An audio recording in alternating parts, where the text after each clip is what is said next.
Hi, my name is Saksham Arora and I'm from Delhi, and I want to enter NID for product design. Then I started searching on the net. I found that NID was the best institute in India for design, and then I searched what to do to get into NID.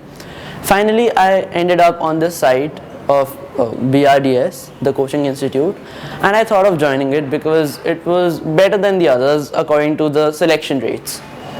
I've been here for a long time now, and I think that they opened my mind about what design really is, how the field operates. When I first entered BRDS, the first question in my mind was what a portfolio really is. I read it on the internet. I knew that we needed a portfolio to enter NID or any other design institute, but I didn't know what it really was.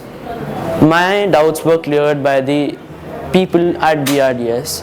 Very friendly, very educated, and very interactive.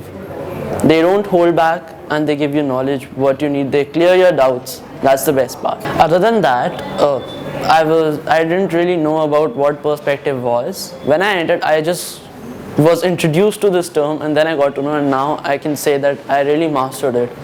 It was I don't know how they taught us, but it was really good. It just cleared all my doubts. I can draw anything I imagine now. Now I've got selected in NID, and I feel they helped me a lot, and I think they were the sole and mainly the sole reason that I got through. Without their help, I couldn't.